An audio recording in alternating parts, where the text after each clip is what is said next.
ये है अजहर भाई, जो कि पिछले 11 सालों से इन छोटे छोटे बच्चों से लेकर बड़े बड़े बच्चों तक को स्कूली शिक्षा, computer courses, social awareness, dancing, music जैसी तमाम क्लासेस गरीब असहाय बच्चों को मुफ्त में सिखाते हैं। अजहर भाई पिछले 3 सालों से B1 हेल्पिंग हैंड नाम की संस्था को अपने निजी खर्चों में से पैसा बचाकर चलाते हैं। अजहर भाई के द्वारा इस संस्था को चलाने का मकसद उन गरीब परिवार और बच्चों को अच्छी शिक्षा देना और उनका भविष्य के सपनों को साकार करवाना है। आज के दौर में शिक्षा को व्यवसाय के रूप में बनाया जा चुका है। कई बड़े संस्थान होते हैं जो मोटी भारी भरकम फीस को लेकर के अच्छी शिक्षा का दावा करते हैं, लेकिन B1 हेल्पिंग हैंड एक ऐसी संस्था है जो पिछले 3 सालों से लगातार गरीब बच्चों को, ज़रूरतमंद बच्चों को अच्छी शिक्षा दे रही है। साथ ही साथ कंप्यूटर कोर्सेज हैं और साथ ही जो कुछ अवेयरनेस को लेकर के भी ये मुहिम चलाते रहते हैं। हमारे साथ मौजूद हैं अजहर भाई, जो B1 हेल्पिंग हैंड के संस्थापक हैं। तो सर, सबसे पहले तो आपका स्वागत है दिल्ली न्यूज़ एक्सप्रेस के। बहुत शुक्रिया, थैंक यू। सबसे पहले मैं ये जानना चाहूँगा कि आपका एक कॉन्सेप्ट था, या आपने कब सोचा, कब आपके जहन में आया कि मतलब एक हेल्पिंग हैंड बनकर के लोगों की मदद की जाए और ये शिक्षा संस्थान चलाए? देखिए, मैं पिछले 17 साल से कॉर्पोरेट में काम कर रहा हूँ। बड़ी बड़ी कंपनियां हैं जो अवेयरनेस के नाम पर लोगों को जागरूक करती हैं। तो मेरे पास जो तजुर्बा था, मेरे पास जो एक्सपीरियंस था, मैंने उसको जब भांपा और मुझे लगा कि मैं बच्चों को कंप्यूटर सिखा सकता हूँ, एंटरटेनमेंट इंडस्ट्री में रूबरू करा सकता हूँ और काफ़ी जगह पर मैं काफ़ी काम कर चुका हूँ। मैं काफ़ी संस्थाओं के लिए भी अलग अलग टाइम पर अपना वक्त देता रहा हूँ, जिससे मैंने सीखा और बहुत वक्त लगा। 4-5 साल मैंने कुछ संस्थाओं को दिया जो गरीब बच्चों के लिए काम करती थी, लेकिन मोटिव अपना सबका अलग अलग होता है। तो मेरा मोटिव ये था कि जो नॉलेज मेरे पास है वो नॉलेज सही जगह पर जाए। पहले अपने घर से शुरुआत की। 2009 में मैंने सबसे पहले स्टार्ट किया अपने घर से। मैंने अपने घर पे बच्चों को पढ़ाना शुरू किया और जब मुझे उसका रिस्पॉन्स अच्छा मिला तो मैंने फिर शाम को परमानेंट एक ऑफ़िस बनाया जहाँ पर कुछ बच्चे ही आ पाते थे। तो फिर उसको पढ़ाते पढ़ाते 2017 में फिर मैंने एक सेंटर, ये आप लोगों के सामने है, मैंने इसको स्टार्ट किया। और पूरा दिन बंद रहता है क्योंकि शाम को मैं अपने ऑफ़िस से आता हूँ और शाम को ही ओपन होता है और शाम को ही मैं पढ़ाता हूँ और कंप्यूटर के बारे में पढ़ाता हूँ और ट्रैफ़िक रूल अवेयरनेस वर्कशॉप्स हम कराते हैं। बच्चों को जागरूक करते हैं कि ट्रैफ़िक और जो व्हीकल है ये हमारी ज़िंदगी का बहुत बड़ा हिस्सा है, तो उसका सही से यूज़ करना और बच्चों को सबको हम लोग जागरूक करते हैं रूल्स के बारे में। और जैसे पुलिस के लिए हम लोग उनको अवेयर करते हैं कि पुलिस हमारी सेवा के लिए है, क्योंकि बच्चों के मन में और बड़ों के मन में घृणा डाल दी जाती है।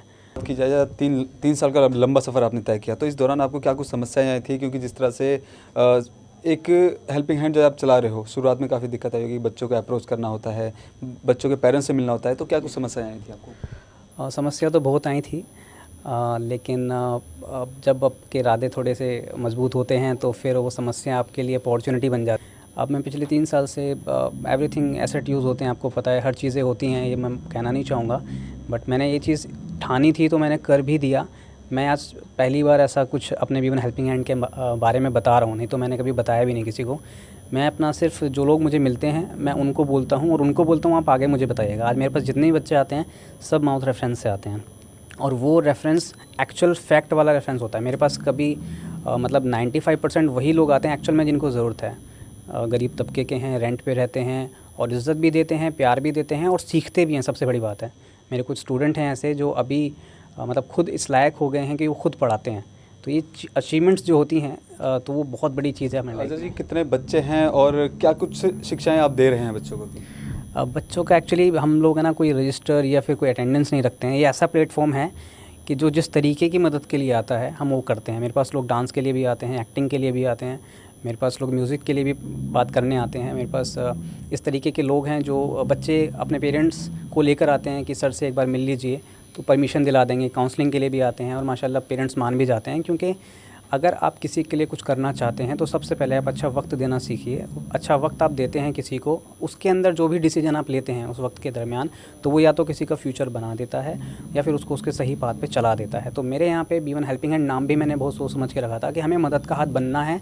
उसके लिए ना पैसे की ज़रूरत पड़ती है, ना ही उसके लिए आप ये कह सकते हैं कि मुझे कोई एनजीओ या ट्रस्ट है, सब लोग मुझे टोकते हैं, बोलते हैं कि आपने अब तक इसको एनजीओ क्यों नहीं बनाया, आप डोनेशन क्यों नहीं लेते हैं।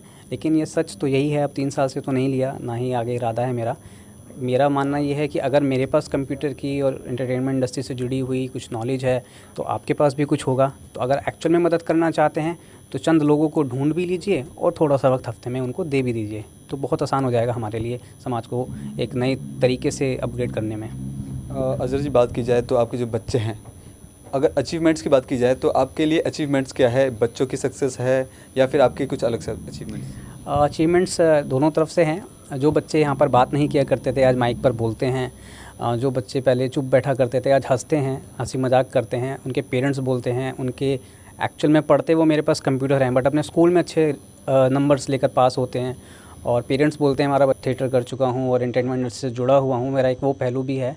तो मैं हमेशा यही पूरी कोशिश करता हूँ कि सबसे पहले हमें खुश रहना चाहिए, खुश रखना चाहिए, और ज़िंदगी में अपने लिए और अपनों के लिए एक ऐसा रास्ता बनाना चाहिए जिस पे सब आगे चलकर सुकून भरी ज़िंदगी जी सकें। तो उसकी अचीवमेंट को देखते हुए तो यहाँ पर जो भी आता है 99% तो सबसे पहले खुश रहता है, पॉजिटिविटी आती है, हंसते हैं। मैं उनको किताबें भी पढ़ने के लिए जो रिकमेंड करता हूँ, टाइम मैनेजमेंट हुआ, या लीडर कैसे बनते हैं, या अच्छे स्टूडेंट कैसे बनते हैं, अच्छे श्रोता कैसे बनते हैं, ये सब चीज़ें जो कि स्कूल की किताबों में नहीं पढ़ाया जाता, जो कि आदमी 25-30 साल का हो जाता है उसके बाद वो सोचता है कि चलो कोई बुक पढ़ लेते हैं। लोग आजकल पबजी में और बच्चों को बिज़ी कर देते हैं टिकटॉक जैसी चीज़ों में, लेकिन मैं थोड़ा बिज़ी करता हूँ। जैसे मैं एक बुक सेशन लेता हूँ अपना, जिसके अंदर मैं कोई भी राइटर की किताब लाता हूँ और बच्चों को जैसे स्कूल में किताबें पढ़ाई जाती हैं वैसे वो किताबें पढ़ते हैं।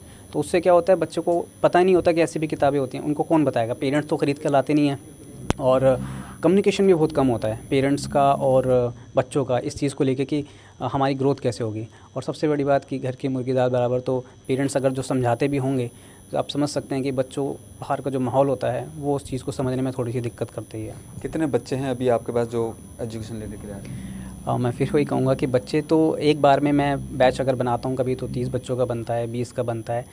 मैं ऐसा हूँ कि मेरे पास 2 बच्चे भी आते हैं तो मैं उन्हें भी पढ़ाता हूँ, क्योंकि मैं ये नहीं कह सकता उनको कि आप जब बैच बनेगा तो है। अभी आपके सामने बच्चे बैठे हुए हैं, हो सकता है अगले महीने ना हो सकता है अगले महीने 2 बैठे हों। तो ये प्लेटफॉर्म है जिसको ज़रूरत होगी और जो ज़रूरतमंद होगा 200%। और किसी भी क्षेत्र में, पढ़ाई की बात नहीं है, एंटरटेनमेंट है, मैंने हेल्थ के लिए अवेयरनेस वर्कशॉप कराई है, ट्रैफिक के लिए करवाई है, इवन मेरे जो अपकमिंग प्लान है मैं पॉलिटिक्स के लिए भी अवेयरनेस वर्कशॉप कराना चाहता हूँ, ताकि बच्चों के मन में ये चीज़ें आएँ, उन्हें पता हो कि हमारे क्या राइट हैं, हमारे घर में, हमारे आस पड़ोस में, हमारी कॉलोनी में, मोहल्ले में हम क्या करा सकते हैं, किसकी क्या पावर है और कैसे हम काम करा सकते हैं, वो नॉलेज होनी चाहिए। किसी को ये नहीं पता होता आज की डेट में डेथ सर्टिफिकेट कौन बनवाता है और किसके साइन होंगे, कहाँ जाना पड़ता है। तो ये अगर बच्चों को बता दिया जाए तो उनके अंदर एक अलग सा कॉन्फिडेंस आता है, वो कॉन्फिडेंस उनको उनकी पढ़ाई में अच्छा करता है, उनके जीवन में सक्षम करता है, बहुत सारी चीज़ें में काम आता है। सर, अगर बात की जाए, आपका अलग प्रोफेशन है लेकिन आप बच्चों को साथ लेकर चल रहे हैं, कैसे मैनेज करते हो सारी चीज़ें? मैनेज तो सर एक चीज़ होती है कि अगर आपकी सोच अच्छी है और आपके इरादे नेक हैं, तो इरादे नेक होने से तो मंजिल आसान हो जाती है, और सोच बड़ी होती है तो फिर सर, अगर बात की जाए तो ये बच्चों का खर्चा आप कैसे निकालते हैं? क्या किसी सरकारी संस्थान या फिर मतलब गवर्नमेंट की तरफ से क्या आपको कुछ हेल्प मिलती है क्या? नहीं सर, ये मेरा बिल्कुल पहले से ही क्लियर था। काफ़ी लोगों ने काफ़ी कुछ कहा मुझे, बहुत अच्छे और बुरे शब्दों से नवाजा, बट ये सिर्फ मैं जॉब करता हूँ, मंडे से सैटरडे मेरी जॉब होती है, और मेरी सैलरी में से मैं एक हिस्सा डेडिकेटेडली इनके लिए निकालता ही हूँ, बच्चों के लिए, चाहे मैं अपनी पर्सनल लाइफ में सफ़र करूँ, क्योंकि कमिटमेंट है मेरी लाइफ से और बच्चों। अच्छा लगता है मुझे कि ये चैलेंजेस मैं लेता हूँ, और मेरे साथ अच्छा, अल्लाह का शुक्र है कि बहुत अच्छे वेल विशर्स हैं यहाँ पे, काफ़ी लोग ऐसे हैं जिनकी दुआएं मुझे लगी हुई हैं, और आई एम ब्लेस्ड कि मैं अकेला ये चीज़ कर पा रहा हूँ। मैंने कभी सोचा भी नहीं है कि मैं किसी से डोनेशन लूँ या वो कुछ करूँ, but I was thinking some time कि अगर अच्छे और नेक लोग अगर आगे आएंगे तो मैं डेफ़िनेटली कुछ अपना जो मेरा विज़न है उसको मैं और एक अलग तरीके से जाता है। ऐसा कोई केस आपके सामने आया हो जिसके पेरेंट्स एग्री ना कर रहे हो और आपने जाकर के बात की और बच्चा एग्री हो गया और पेरेंट्स एग्री हो गए? हाँ, काफ़ी ऐसे हुआ है मेरी लाइफ में, बट मैं थोड़ा सा इस मामले में कच्चा हूँ, मुझे थोड़ा कम याद रहता है। तो एक बच्चा था जो क्रिकेटर बनना चाहता था और बहुत परेशान रहता था, तो अल्लाह का शुक्र है कि आज उसने मुझे एक बार बताया कि सर मेरा सिलेक्शन हो गया है क्रिकेट टीम में और मैं रेगुलर प्रैक्टिस के लिए जा रहा हूँ। तो बहुत थैंक यू बोलता है मुझे, और मुझे भी अच्छा लगता है जब मिलता है, रिस्पेक्ट करता है। तो मैं भी अड़ जाता हूँ काफ़ी चीज़ों में, ऐसा है मेरे साथ।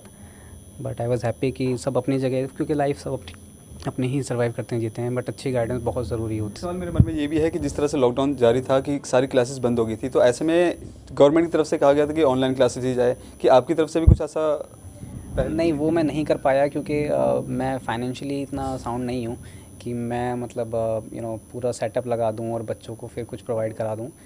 मेरी जो हद है, मैं अपनी उस हद में रहकर बेस्ट देता हूँ। मेरी हद है कि अगर मैं बच्चों के सामने हूँ तो मैं परफेक्ट नॉलेज दूँ उनको।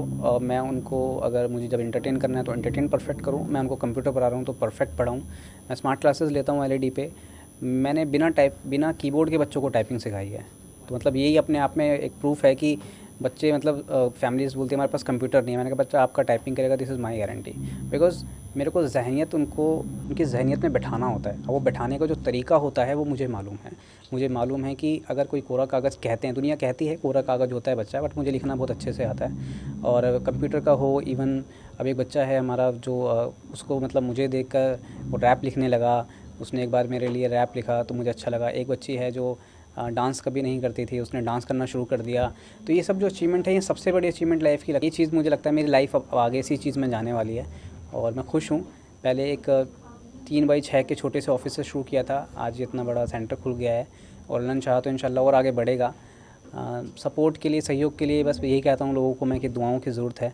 अगर वो दुआएँ साथ में हों और वो लग भी जाएँ तो फिर तो आप जैसे भाई भी साथ जुड़ जाते हैं।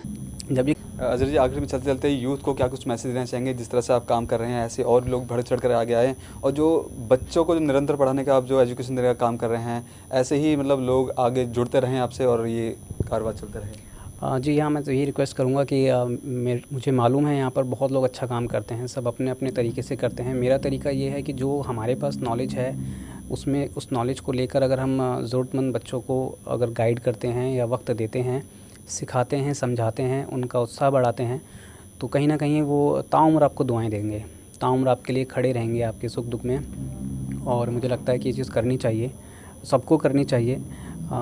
हर किसी में कुछ ना कुछ यूनिक होता है। अपनी यूनिकनेस को पहचान कर अगर कुछ वक्त हम निकालें और दें तो ये मेरे हिसाब से बहुत अच्छी चीज़ है। और जहाँ पर हम हैं अपने समाज के लिए हमें करना ही चाहिए, क्योंकि मुझे नहीं लगता कि हम पैसों के या फिर मौके के और अपॉर्चुनिटी के, ऑर्गेनाइजेशंस के, इसके मोहताज हैं। अपने अपने पार्ट पे अगर हम कुछ करें तो मुझे लगता है छोटे छोटे पार्ट मिलकर एक बिल्डिंग खड़ी हो सकती है। तो यहाँ तो बच्चों का फ्यूचर है, वो तो बहुत जल्दी रिज़ल्ट देती हैं सारी चीज़ें, आपको पता है। ये थे हमारे साथ अजहर भाई, जिनसे हमने खास बातचीत की। इनका साफ तौर पे ये कहना है कि किसी भी मुकाम में आगे बढ़ने के लिए छोटे छोटे हेल्प की और छोटे छोटे कामों की ज़्यादा ज़रूरत होती है। और जिस तरह से इन्होंने कहा कि अगर इंसान होने के नाते अगर हम किसी की हेल्प कर सकते हैं तो ये हमारे लिए इंसानियत से बड़ा कोई काम नहीं है। कैमरामैन अतुल के साथ मैं संदेश सक्सेना, दिल्ली न्यूज़ एक्सप्रेस।